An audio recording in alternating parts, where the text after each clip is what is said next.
getting my information stolen from me just by opening this front camera. Okay, so like a week ago, I went to see the Scary Stories movie because, like many of the people my age, these were books that I grew up with. I even have the shiny version that we got from the Scholastics Book Fair in like 2005. So, like, hundreds of years ago, basically. I actually lost all the other ones that have this cover, the 25th anniversary edition, because I had superstitions revolving around them. And I believed that they would come to life if I didn't hide them. Before I went to the movie, I was super excited, and I went back through my new copies that I had to get for like a birthday last year. Thank you. I think Mackie got this for me. Thank you, Mackie, for supplying me with new copies because I can't keep track of them except for this one. This one just turned up, so probably is magic, honestly. I went through the old books because I was like, oh man, I'm so excited. I gotta relive them. I gotta feel the magic again. The hype surrounding this movie was the cultural memory of it, basically. Like, everyone's talking about how their childhood traumas were gonna get relived and how scared they were of them as children. And they are kind of right. These were a big deal when I was a kid. When I was a child, this seemed like a new thing.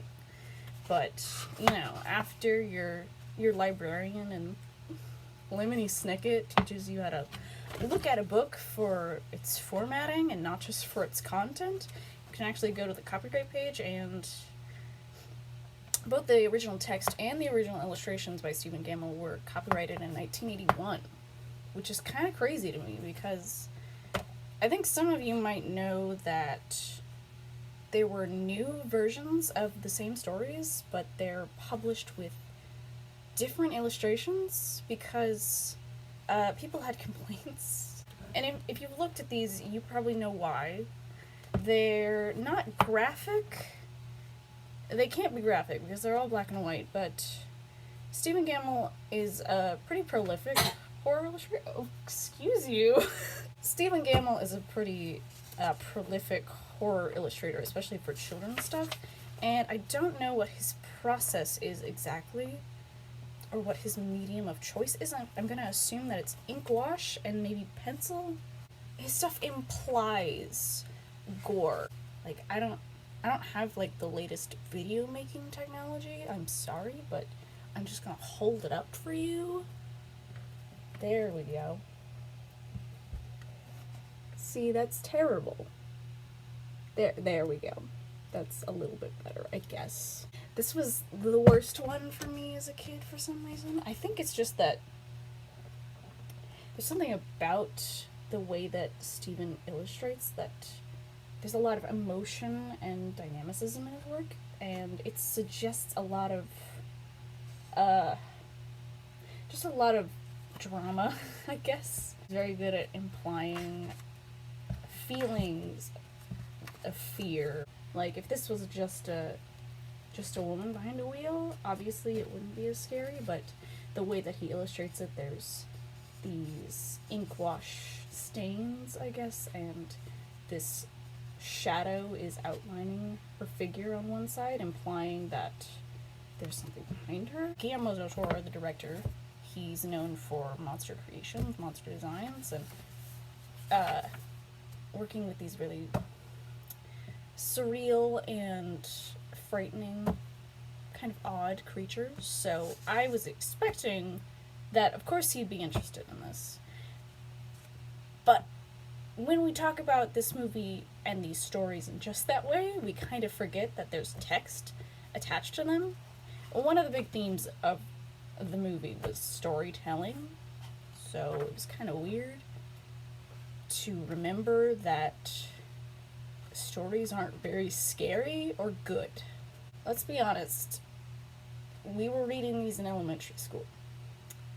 so they were written for a younger audience, and not just for a younger audience. These aren't new stories, you know, like, these are centuries old stories. These aren't just things that Alvin Schwartz wrote. These are things that you would hear, or he would hear, from other people, and these have been passed down for years.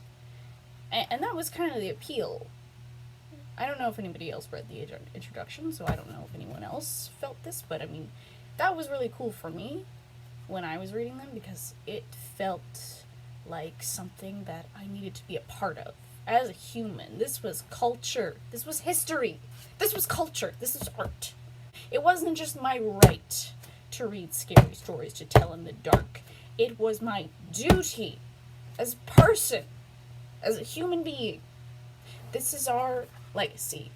But these are old stories. So you read through them today, you know, when you're not 7, when you're not in 5th grade, and the language isn't very complicated, and part of that's good for a scary story. These books were published with the intention of being read by and for children, regardless of whatever controversy has arisen out of that fact. But there are some things that are a little more difficult to maybe, like, ignore, especially when it's not. I mean, even in 1981, this shit would have been weird, right? And I think the movie kind of, like, highlighted that fact for me. We have different culture now, and you're not gonna hear about stuff like this anymore. So, like, and I don't know what the decision making behind choosing the stories for the movies was. I mean, I guess these were more iconic stories, but I mean, like, the Big Toe, we can't talk about the Big Toe without addressing the fact that there's cannibalism involved in it. There's some inherent things about these stories that you just can't ignore hundreds of years after they're being told. Someone ate a corpse's toe. We can't forget about that fact. That shit ain't gonna fly in 1981. God forbid, in the year of our God, 2019. I don't think it's gonna fly in the 60s either, God forbid. As a kid, I was like, that's weird, right? But I mean, like, you're able to ignore that because you're like, they ate a corpse's toe. Like, of course a ghost is gonna come after them. And you're like, yep, that's fair. You know, don't eat toes. I think that's a good lesson. I will just tell you exactly how this plot point is conveyed from the book. I hope it's not illegal. I don't know. Maybe it is, but I'm gonna find out. A boy was digging at the edge of the garden when he saw a big toe. He tried to pick it up. Yeah, he tried to pick it up, but it was stuck to something. So he gave it a good hard jerk. And it came off in his hand. Then he heard something groan and scamper away. The boy took the toe to the kitchen and showed it to his mother. It looks nice and plump, she said. I'll put it in the soup, and we'll have it for supper. Not only does this dumb, weird kid go in his garden, finds a human toe sticking out of the dirt, and tries to grab it with his nasty little fingers. So, no fucking wonder, right? He takes it to his mom for some goddamn reason. First of all, he has to pull it off of the corpse, presumably. Also, there's a corpse in this family's garden. Or at least at the edge of it. Maybe it doesn't count. It doesn't count if it's at the edge of your garden. Like, it's kind of in your garden, but not really. So, like, it's not my problem. You know, it's the neighbors. He has to pull it off of this corpse with pretty good force. So, I mean, like, I don't know about pulling toes out of my garden. I don't know that I do it. The only toes I pull out of my garden are potatoes. I don't grow potatoes. If I encounter a human toe in my yard, first of all, I'm gonna tell somebody and be like, we have a fucking crime scene on our hands. The second thing that I would do is go out of my way not to touch it. But not only does he touch it, he's like applying force to it. Just imagine. I mean, I don't know how old this body is, but like, after your body is dead and you're off, you know, pranking people on the highway, trying to hitchhike to California. I'm going to California when I'm dead. Not now. Only when I'm a ghost. After, like, a few days, even, like, 2, things happen to your body. You know, you get blisters all over. your body bloats with gases and fluid. So, I mean, like, I'm just imagining, like, this gross little kid grabbing this nasty toe and, like, pus and, like, condensed water just, like, squishing out of it. I mean, who even knows? This thing could be almost skeletal. This could be one George Romero looking ass corpse. You know, this could be a real shit show. But I just thought that was an interesting choice to mention in the movie. Chances are anybody who's in the audience already knows where this is going. They know the big toe. They remember the big toe. So maybe it is an iconic story because I remembered it. I guess I remembered it because I just remembered thinking, they ate a toe.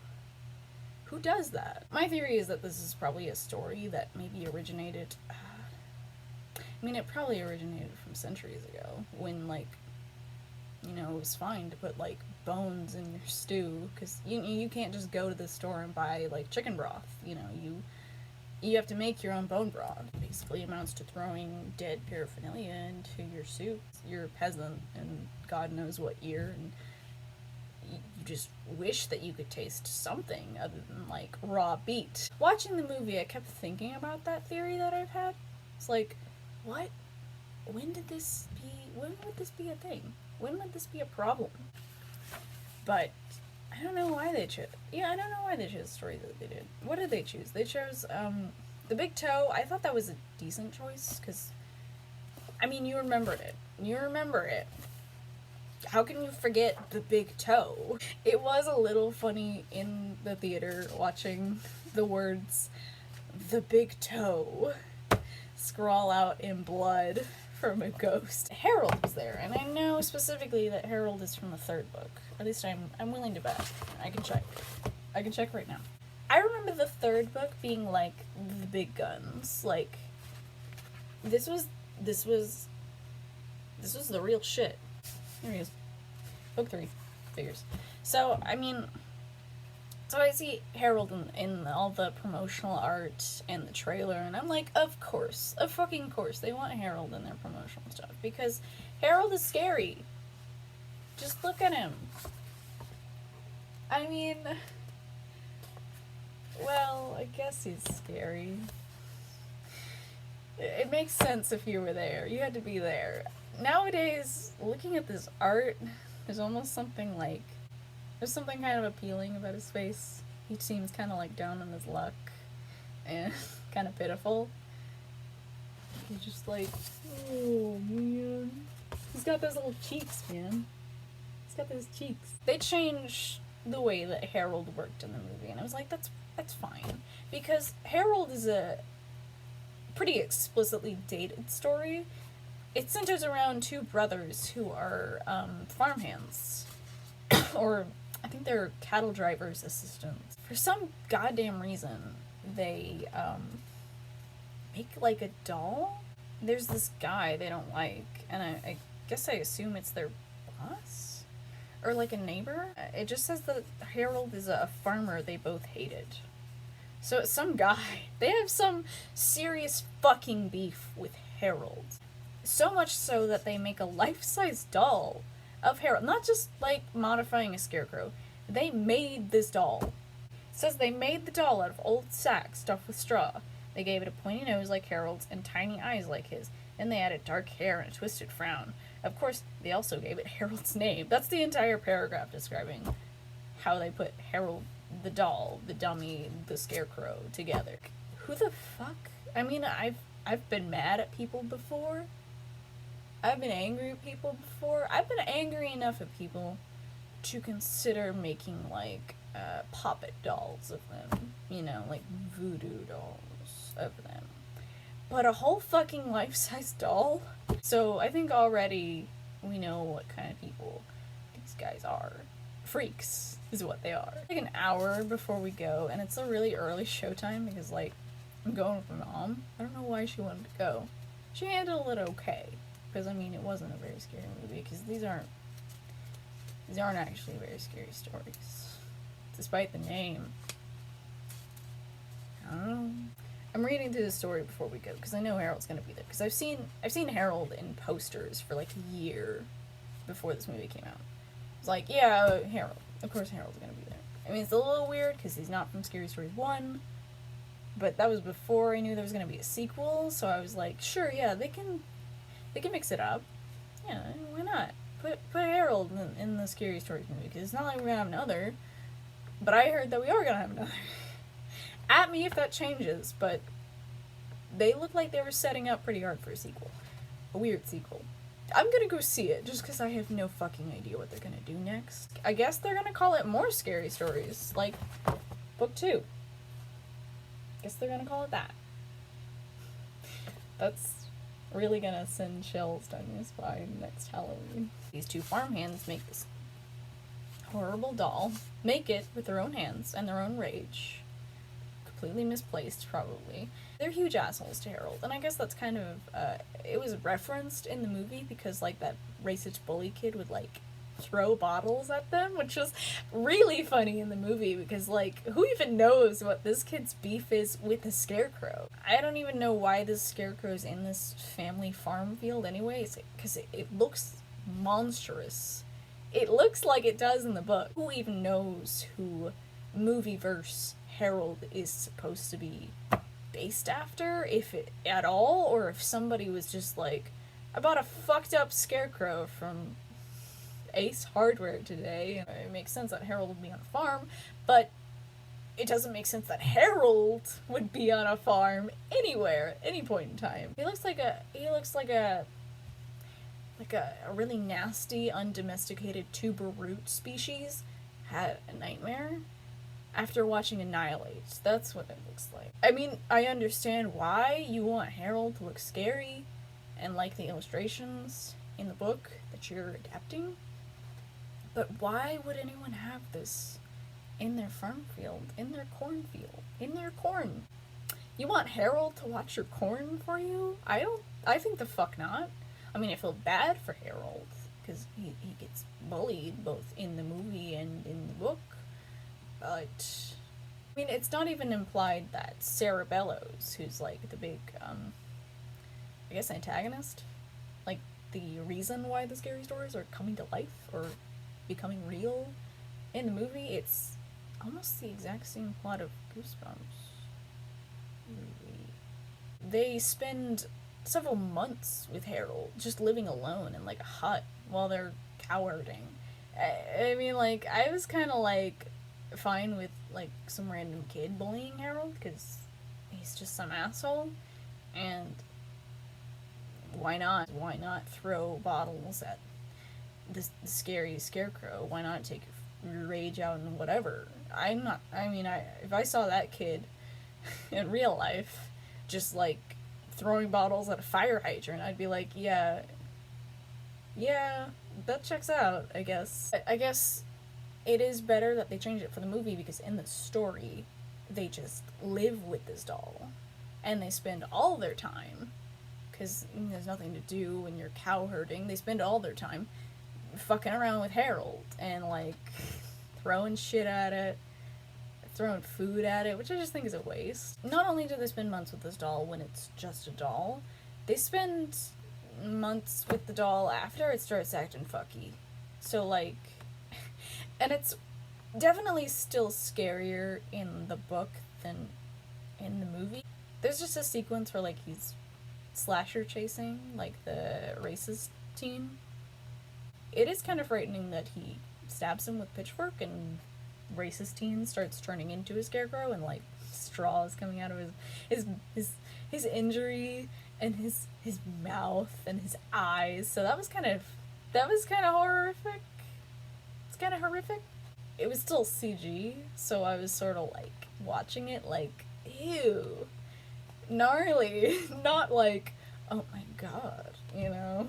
It was a creative idea, but it raised a lot of questions for me, because I was like, the one thing that probably scared me about that sequence was that, I go home after the words, and I don't think about it much after that. I make dinner, and watch YouTube videos, and then I'm laying in bed, and it's like 9. It's only like 9 p.m. because the movie came out so early, because we went so early. And I'm laying in bed, and I'm like, wait a minute.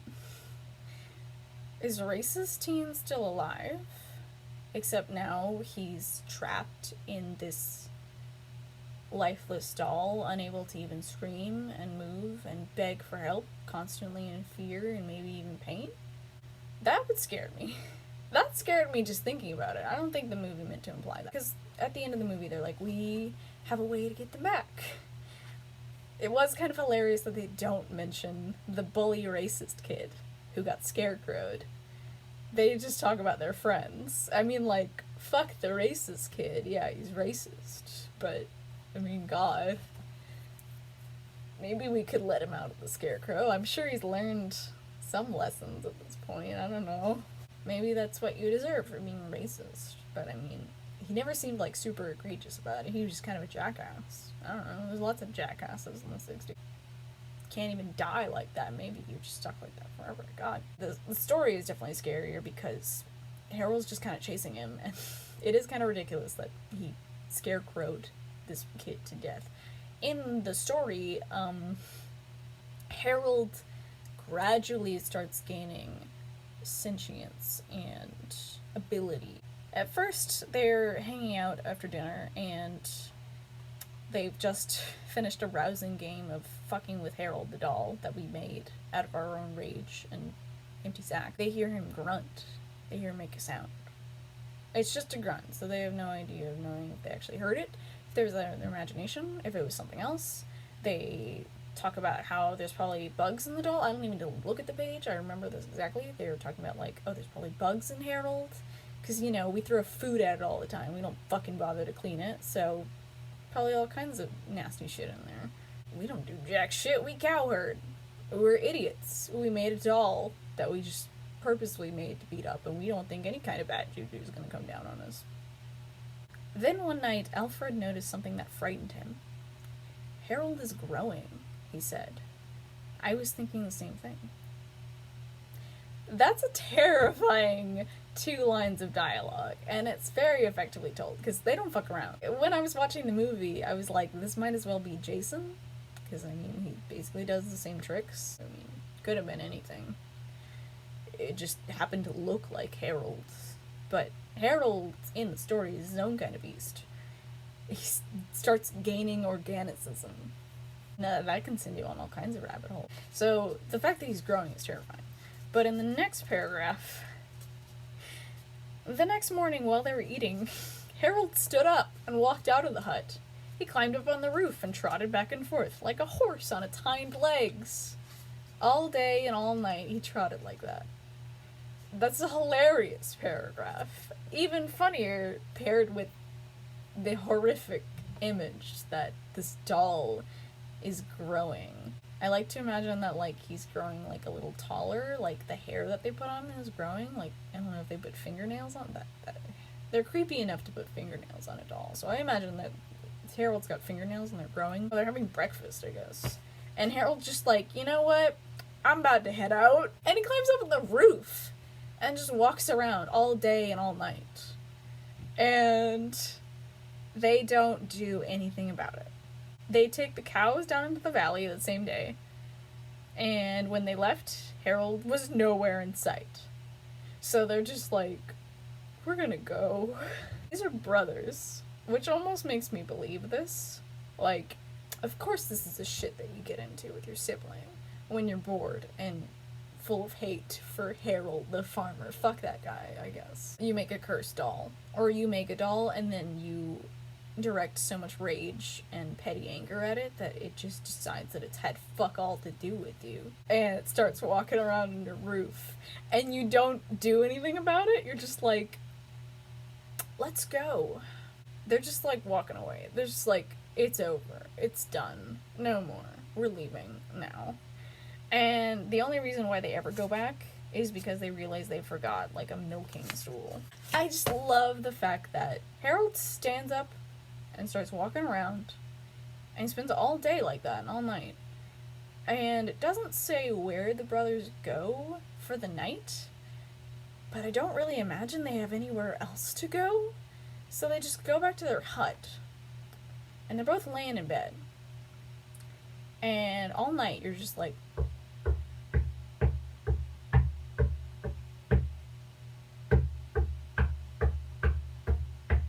and you know what it is. And you look at your sibling, your dear, dear sibling, and you're just like, should we do something about this? And they're just like, nope. We're just gonna leave. Which is fair. But, oh my god. If there had just been something in between grunting and growing and standing up and walking around, I probably would have thought better about the story. But reading it again, I was like, that's kind of silly. And I'm not a cowherd. So, and I'm not weird enough to make life-size dolls of people that I hate. For my own two hands, and like things that I have laying around. So, I can't say it's the most relatable fear. Who's a cowherd? Is anybody out there a cowherd? At me. I don't know. I want to know. What else did they put in the movie?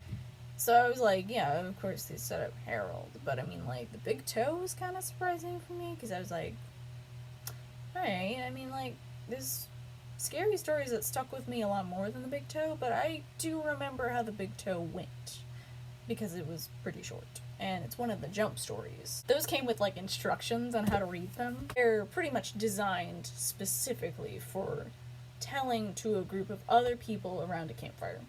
These aren't just stories that you read. I mean, you can, but it's kind of silly. The big toe, the way it ends is, where's my toe? The voice groaned. In parentheses, it says, at this point, pause. Then jump at the person next to you and shout, you've got it! So, I mean, it's a little hard to read and be scared because, like, everything stops dead to give you instructions on how to orate this effectively. And it even lists, like, a different ending. Where, like, there's this, like, Little Red Riding Hood series of back and forth dialogue, like, oh, what have you got such big claws for? To scratch up your grave. Like, I don't know that would be everybody's go-to ending. The red spot was an odd choice for me. Because I was like, I went up and I went to the bathroom during that part. Because I was like, I know how this goes. I don't need to see that shit. And it was always kind of silly to me. Because it's not a ghost story. The rest of them, I mean, they're not ghost stories, I guess. They're called scary stories. They're not called ghost stories to tell in the dark. If you're young enough in 1991, maybe you would believe that a spider would lay eggs in your cheek. Like, in your cheek? What?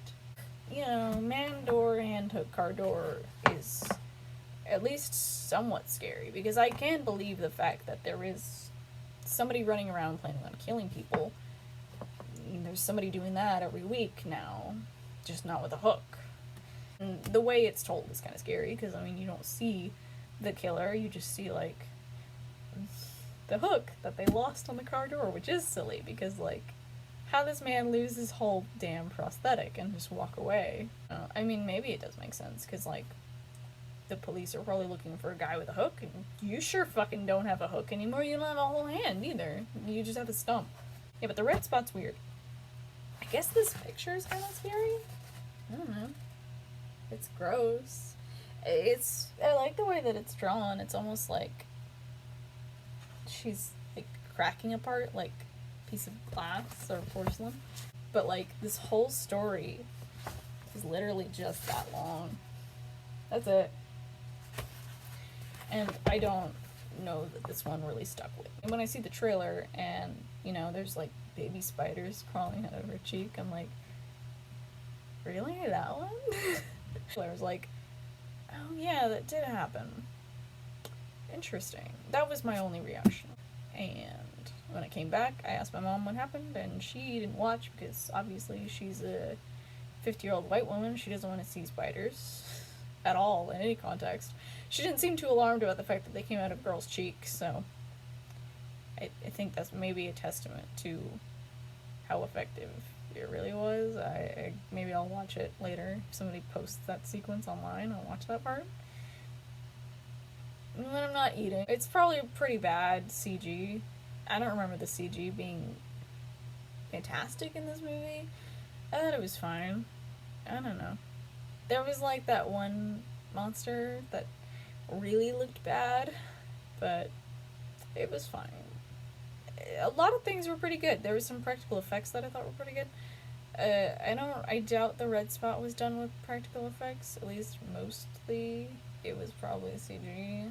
And I don't know. I can really tell, unless it's like fantastic, like unless it's like Star Wars. Like I can usually tell when something's CG. I've seen CGI all my life. Like I know what CGI looks like. You're not fooling me, Buster. I've seen CGI. I've seen Jimmy Neutron. I remember Jimmy Neutron. And I've seen most blockbusters that came out within the past few years, minus like Marvel. I mean, I saw Black Panther. I thought the CG looked good, but I mean, like, it's obviously CG. Like, you can tell it's VFX. So, I just didn't think I needed to see it. I just don't believe this. I don't believe spider scary stories. I remember I really don't like most creepypasta. I find them very silly. I guess I'm just kind of pretentious about horror. Maybe I'm just harder to scare. Maybe most creepypasta is probably consumed by like younger children, and I'm just not. Just haven't been in that age range. Maybe I was never in that age range. I remember being kind of into it. I don't remember being like super scared of it, but I was like, I found it compelling. You know, it was like Halloween like 4 years ago when I was in like high school, and I'm watching or listening to like a audio reading of this one creepypasta because I just had them on and I left like autoplay on, and they're all dumb. I remember none of them. I think there was one with like there was a couple with like Mickey Mouse dolls in them probably.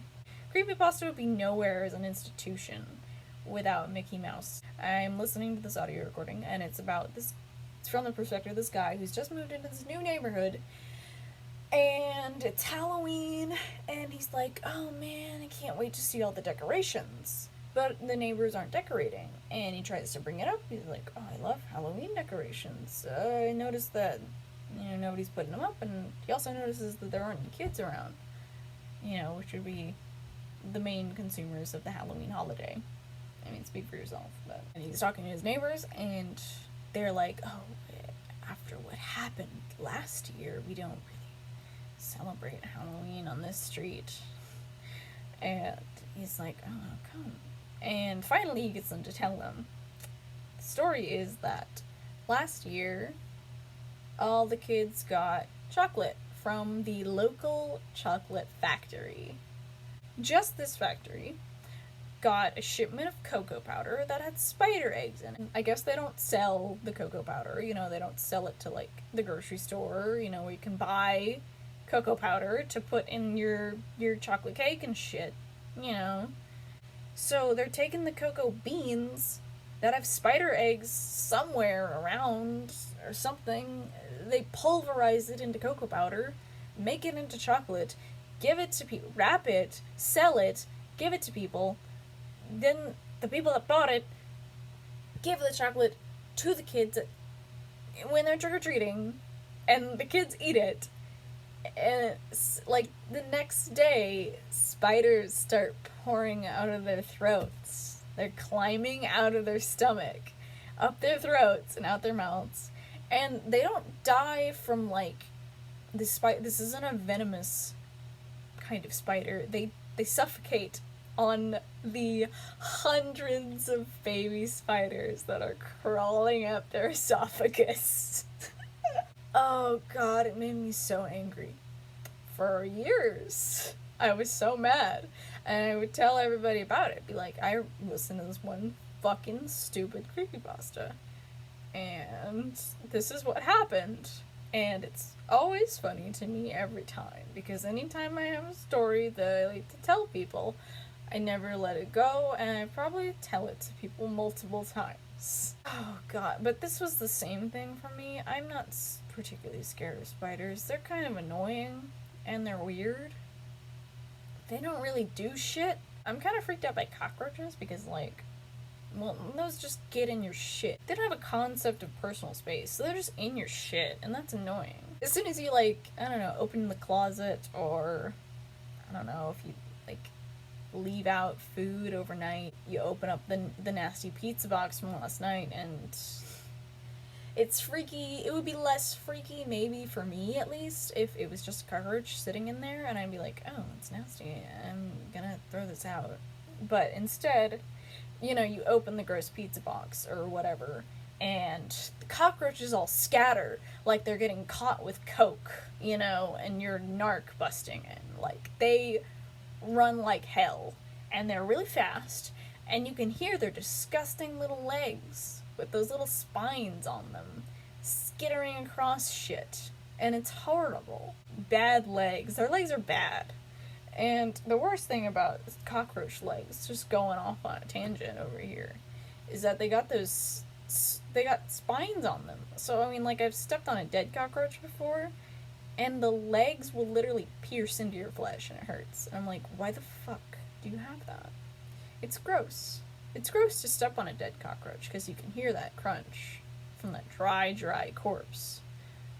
But then also it hurts. It doesn't, like, draw blood, but it's uncomfortable physically and sensorily.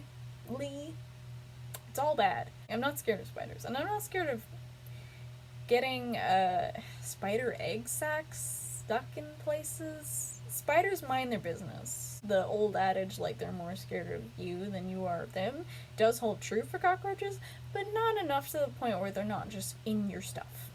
And I've even heard horrific stories, and I doubt this is actually true, but I've heard, like, horrible stories about the fact that if cockroaches are hungry enough, they'll eat anything. And I saw, like, one article that said that they'll even gnaw eyelashes off of you while you're sleeping. And I'm not letting that shit go anytime soon. I think you'd have to be in a pretty bad living situation, like you're just swarmed in roaches, like that last part of Creepshow, the movie. But I think that's pretty bad. Oh yeah, another thing, the character in The Red Spot doesn't even die. She's fine. She just had spiders come out of her face. So, all in all, it doesn't seem that bad. I mean, like, it's scary, and it probably hurts, because, like, she has, like, a big scar, like, from where it exploded, but it's not this bad.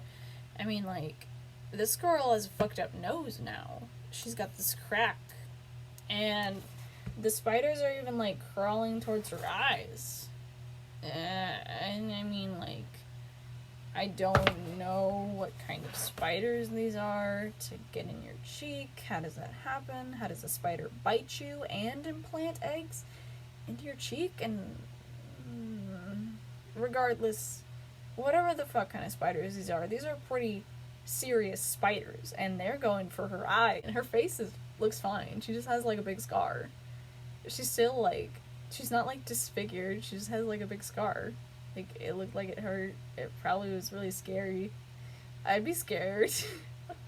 But I guess I'd be more scared because, arachnids are coming out of my face. And I'd be like, holy shit.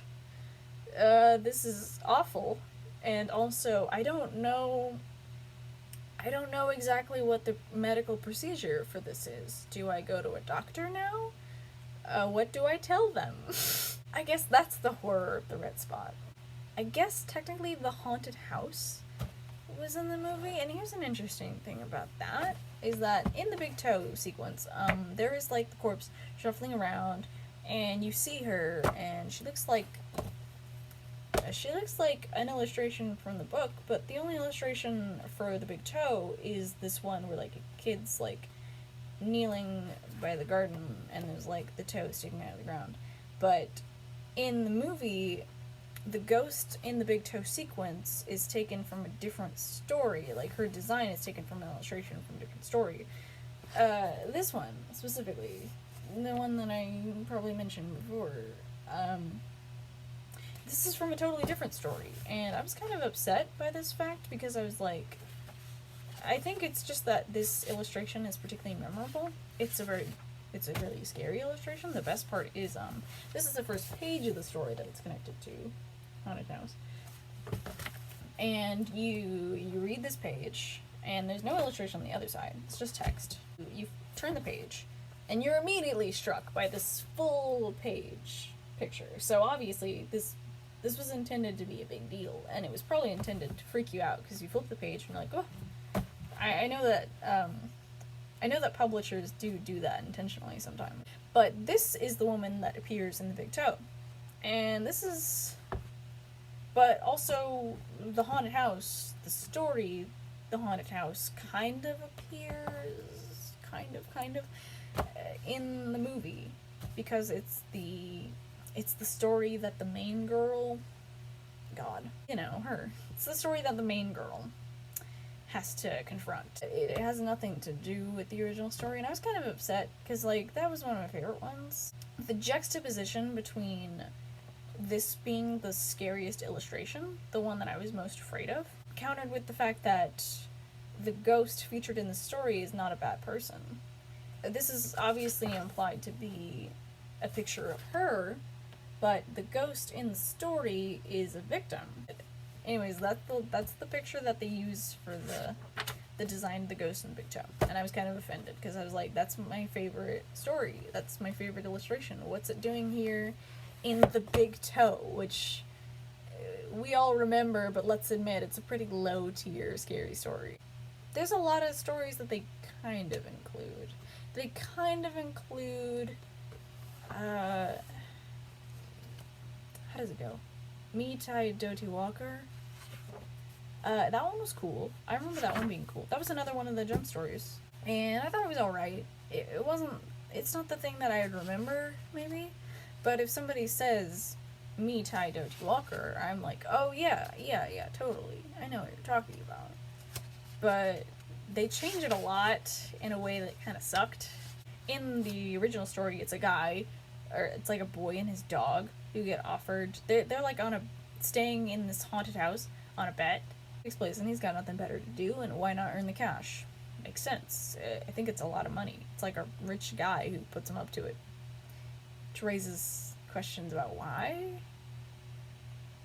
He hears from a long way away someone singing Me Tai Doti Walker. Don't ask me how he sings it. I don't know the chords or the notes. It doesn't say. But the boy's with his dog, and in the story, the dog answers in English. The dog and the ghost keep responding, and the boy's trying to keep him from answering back, but it never works. And eventually, a bloody head falls into the fireplace from the chimney, and the dog dies from fright. So I really didn't think this was the kind of thing that they were going to put in a movie and be like, yeah, this is going to drive our plot. So they changed it a lot, and they added this, they introduced like an original creature, which looked like shit.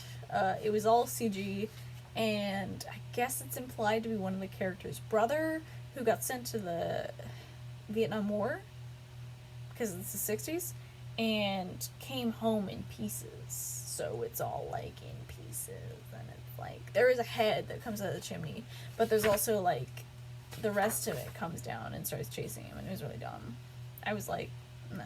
There is another story that kind of goes like that, and it's very short, so they kind of like combined them, and I was almost here for it, except like, it talked to him, and like, it looked bad, and it was like green, and it was all made out of pieces, and it was all CG, and it's like chasing him down the street. He like runs it into a truck. It's like an action sequence, so I was like, what is this doing here? There's the dream one, which I thought was really weird, because like, I know this story pretty well, because I think this was another one that was probably added because the illustration is so iconic. Yeah, she's scary, I guess. She looks more, she looks like she's, I don't know how else to put it other than she looks like the kind of creature or character that you know has a certain voice. And it's not a very scary voice, and that's the only way I could describe it. I was always intrigued by the stories specifically in this book, the third one, because they seem to be more surreal, and they were longer a lot of the time, and they just scared me more. And a lot of weird ones. There was just a lot of weird, like, open-ended ones, and this is one of them. So it kind of stuck with me. It had this very specific, surreal mood to it. So it's the story about an artist. It doesn't end up mattering that she's an artist, but she wants to move to a new place, but she has a dream. What does it say? She's in, like, a weird place. She's in this house. It has, like, a carved staircase out of dark wood, and this bedroom, and the bedroom's weird. The carpet was made up of large squares that look like trapdoors, and each of the windows is fastened shut with big nails that stuck out of the wood. So it's an interesting description, because they're like, they look like trapdoors. Are they trapdoors? Are they all trapdoors? Why are the windows nailed shut? In her dream, she goes to sleep in the bed, and during the night, a woman with a pale face and black eyes and long black hair came into the room. And I guess it's supposed to be her, because she has long black hair. I guess she has black eyes. She's got little tiny ones. And she's telling this figure, this woman that she sees in her dream, is telling her dream, so she's having two dreams. That's crazy. So she's telling her, like, this is an evil place. Flee while you can. And I think there's Cerebello's recording happening in another room that the other characters are listening to, like an old record from the psychiatric hospital of her. And she's telling the story, and she even says, like, in her pseudo-narration, that she even reads, like, this dialogue, like, this is an evil place, you need to get out of here. So this isn't a bad ghost or figure, this is an omen. She looks just like she does in the illustration. I was pretty impressed by it, but she's not very frightening. And I knew this story, and I was like, oh, maybe she's here to deliver some exposition. Maybe give a warning, give us a clue about how we can stop Cerebellus, how we can stop the stories from coming to life. But instead she's chasing after one of the characters, and then she, like, absorbs him into her body. So I guess she was a bad guy, but I don't know, because she's, like, smiling. She's, like, with that face. Like, she's making this pinched, dimply little smile the whole time, and she doesn't seem very, like, threatening, so it was kind of strange, and I kept waiting for her to stop chasing him when she's finally close enough and be like, blah blah blah omen, take that information and use it. It was weird. It threw me for a loop, and not in the way that made me more afraid. It was more just like, okay, I guess that's different. So those are all the stories in the Scary Stories movie. It was kind of weird. First I'm like, oh, they're changing it. They're making it a little different. That's cool. But instead they're, like, nigh unrecognizable at times. The other reason why I wanted to make this video is because there was a bunch of stories while I was watching. I wasn't sure exactly what stories were going to be included in the movie. I watched, like, one trailer, but I tried to stay away from a lot of it. There were stories that I remember liking a lot out of these books, and I was like, damn, I wish I could see this on the screen. I know they wouldn't really work the same way. Probably the biggest disappointment was that all the stories that were included in the movie are not the ones that scared me the most. So I wanted to share those with you. A lot of the good stories are the ones that just have this, there's not a direct source of evil or violence or threat. There's just, like, a general sense that something supernatural is happening. And I feel like that works best for a campfire story, because you could say, oh, this happened to me, and it's just strange enough, and you're still here telling the story, so you can't tell them something like the Big Toe story, because in the Big Toe, the character is implied to have been killed. If you tell it in a way that's simple enough, where you're leaving a lot of details out, the way that these are written, you could at least convince someone that you believed it happened. One of the ones that scared me was something like The Guests, which is a pretty generic story about how a couple are on a trip and they don't have anywhere to stay, so they get invited to stay at this old couple's house for the night, and they're really nice, and so they want to leave some money for them. They left a table. They left a table. That'd be nice. They left an envelope with some money on it for the room that they stay in, and then they went on to the next town because they're still traveling. And then they stop in at a restaurant and have breakfast. I keep hearing noises. Maybe the magic is happening finally after all these years, because I'm kind of telling them to somebody else, but I'm not really reading from them. So loophole found. They're talking to the waiter or somebody who's there. It says the owner. I find that hard to believe, but fine. They're talking to the owner of this restaurant because they're just the big cheese in this restaurant, and they're mentioning where they stayed, and the owner's like, no, that can't be because that house burned down years ago and the couple were in it and they died in that fire. And they're like, no, that can't be right. And they go back to the house and there's just ruins, just charred ruins, and then they find fresh envelope on the table with still the money in it. And that's how it ends. Nothing happened. Nobody got hurt. I guess somebody got hurt years ago.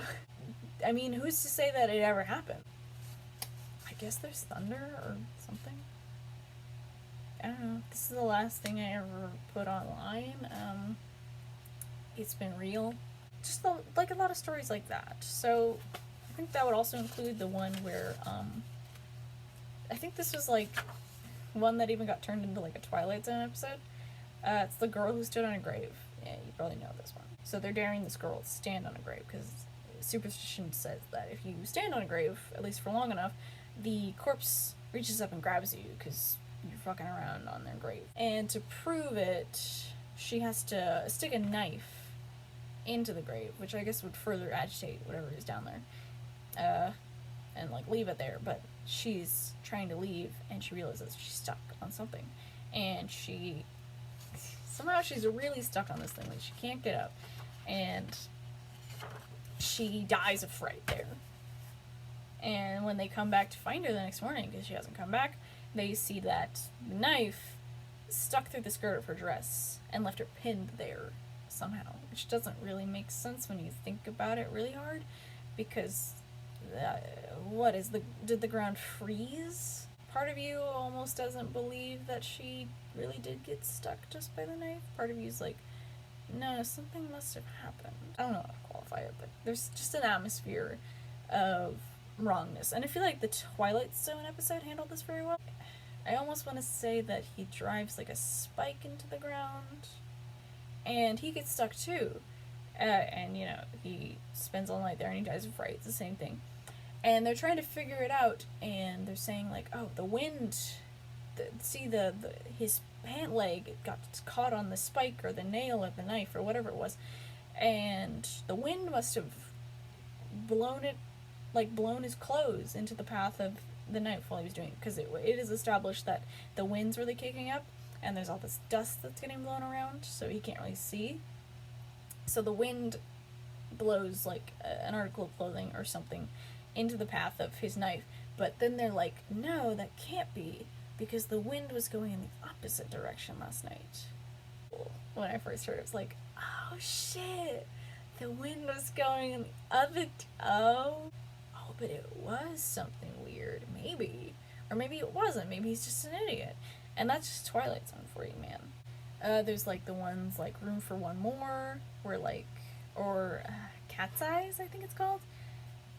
It's like a bunch of like omens of death appear to the characters, and they just barely miss, or just barely not manage to convince them to come with them or something. And then, you know, later they find out that like everyone involved or around that omen died, so it was like a reaper or something.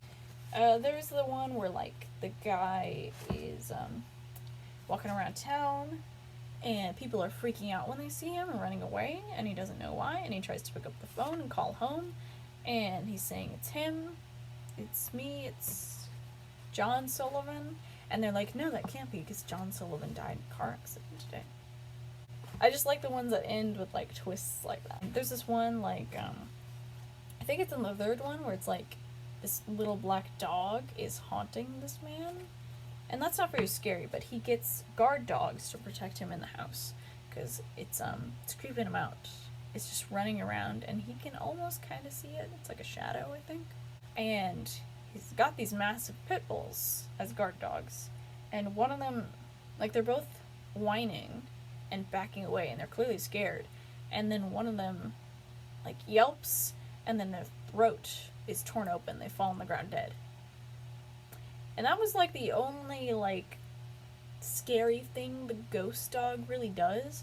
But the violence of it is, like, such a strong implication of, like, what kind of ghost it is that it's scary. Because especially as, like, an elementary school kid, you're like, oh my god, the dog is dead. And not just dead, but throat torn open. Which is always a very graphic image. I was like, oh shit, okay. Oh, this one scared the fuck out of me. Because this is the one called The Window. And this is actually a vampire story.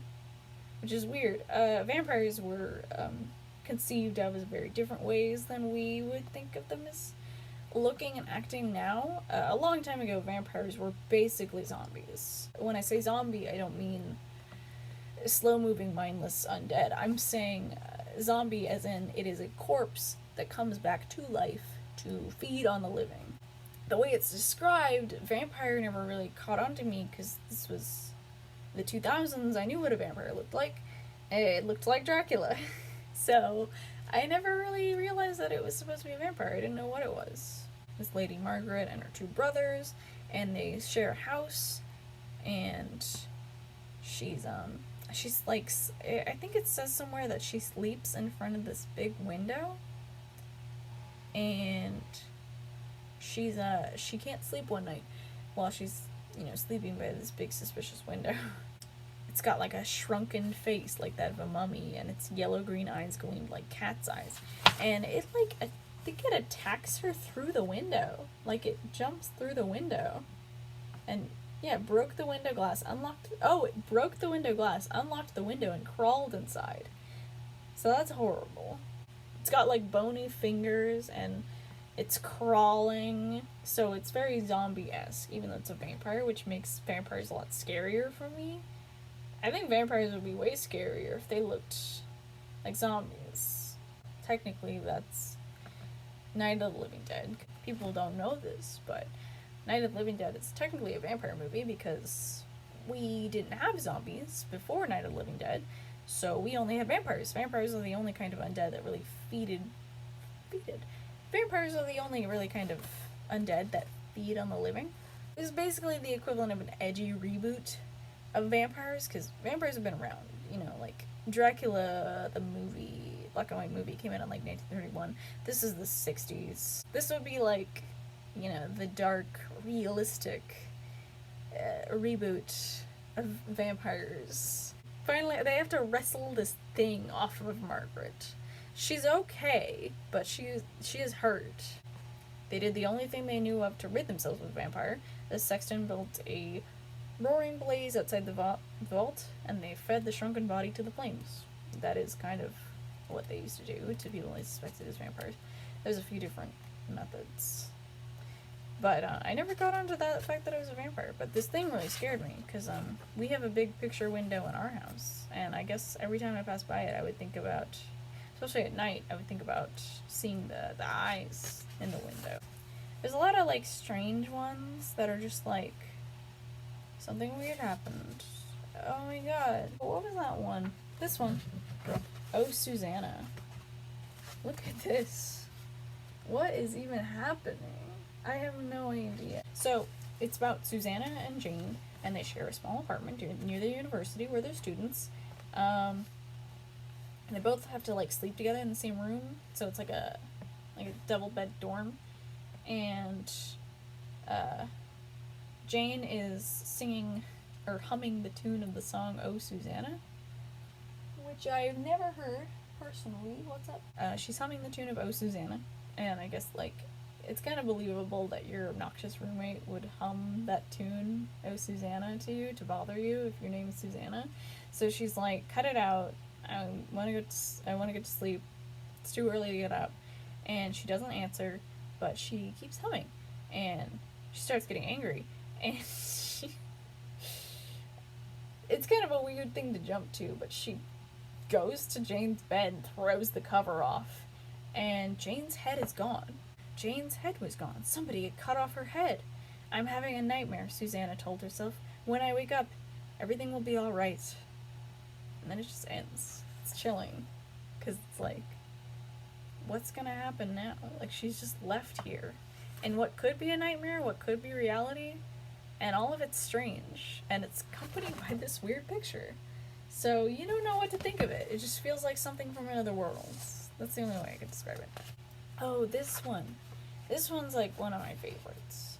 The bed by the window is about 3 old men in a retirement home. And there's 3 beds for each of them. They can't really move. They're like effectively bedridden, I think. And they have no other access to the outside world. So there's one guy who's sick, George, and he's the one who sleeps in the bed by the window. He would describe to the people living in his room what he sees out the window of, like, the world outside. And he's describing all these great things, like traffic outside, and, like, a pizza parlor, and fire station, and he's just describing it to them, and it kind of keeps their hopes up. Richard, the main character, kind of, it's from the perspective of Richard, I guess, and George is telling him all these things. The more he hears about it from George, the more he wants to see it for himself. The only way that he's going to be able to get a chance to move into that bed is if George dies. He wanted to look out the window so badly that one day he decided to kill George. He's going to die soon anyway, he told himself. What difference would it make? George had a bad heart. If he had an attack during the night and a nurse could not get to him right away, he had pills he could take. All Richard had to do was knock the bottle to the floor where George could not reach it. A few nights later, George died, just as Richard had planned he would. Richard gets to sleep in his bed. The bed that he dies in, I guess. But beggars can't be choosers. But he looks through the window, and all he can see is a blank brick wall. And so it's kind of sad, because the one way you could interpret this is George never saw any of those things. It was just a blank wall, and he's just trying to keep their hopes up. And so it's horrible that Richard killed him, because he was only trying to keep their hopes up, and there was nothing to see. So he's dead, and there is nothing to keep his hopes up for the rest of his short-lived days. So that's kind of horrifying. But the other interpretation that you could make is that George's spirit is vengeful and somehow removes all the things all the wonderful things of life from Richard's view. Did he do this? Was he lying about it the whole time? Maybe it was never real. I don't know. What I did kind of want to see, and I knew it wouldn't have made any sense, was the funny stories. All of these books had a funny section where at the end they just have stories to, like, make you laugh. It had, like, dark humor, or, like, it would usually, a lot of them involved, like, a scary ghost comes to haunt our protagonist, but the protagonist doesn't give a shit, and they're just like, get out of here, take what you want, I don't care.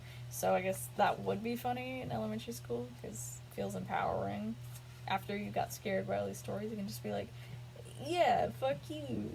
Thumpity Thump is one of my favorite funny stories, and it's the one where, like, a chair, a haunted chair, it's told from the perspective of one of the people who moved in, and it's, like, implied to be, like, a redneck family, and it's, like, told in, like, funny, like, southern dialect.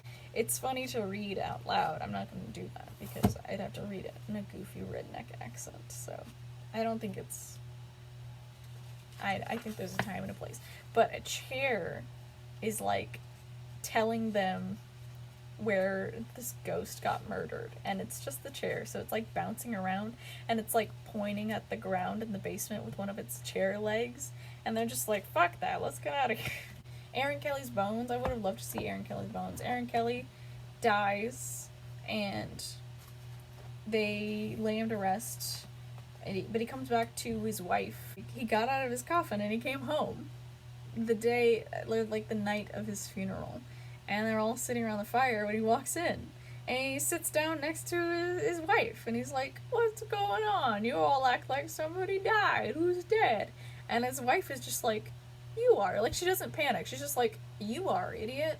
And he's like, I don't feel dead. I'm fine. It's like, oh, you look dead. It's like, I'm not gonna go back until I feel dead. And then he spends all his time rocking in his chair and just chilling, warming up by the fire. He's not doing anything. I feel like it said, like, they're not gonna get the insurance money if he doesn't go back to the grave. Yeah, it says, like, since Aaron wouldn't go back, his widow couldn't collect his life insurance. The life insurance company was just like, oh, well, he's fine, I guess. I mean, he's dead. We know he's dead. But we're not going to give you money. Nobody's panicking about the situation. They're all just mildly annoyed because they can't collect life insurance on Aaron Kelly.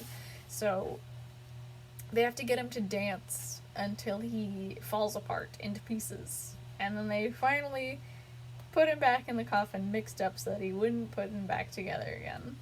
And then he stayed in the grave. But his widow never did get married again. Aaron had seen to that. The bad news. So it's about these two guys, and they both love baseball. But they have a conversation one day, and they're like, do you think they play baseball in heaven? And the other one's like, oh, you know, it's a good question. If one of us dies, let's agree the other one has to come back and tell us if they play baseball in heaven so that we know. And one of them does die. And he does come back, and he's like, oh, you play baseball up in there? I was like, oh, we do play baseball. But I have, I've got good news and I've got bad news. So the good news is we do play baseball. I'm on the team, and I'm doing a great job at it. And then he says, the bad news is you're scheduled to pitch tomorrow. He's a goner. But it's also kind of sweet, because it's like he came back to tell him that there was baseball in heaven, and I thought that was nice. I don't know what this video is gonna be when I edit it together, if I ever post it, but I've been sitting here for a while, and I'd like to eat. It's almost 9, and if I never post this video and somebody finds it on this drive, just know that it was because I unleashed something, and I'm very sorry about that, but these are the books that I was using, and I'm gonna leave them here, so maybe they'll help you resolve that mystery. So, goodbye.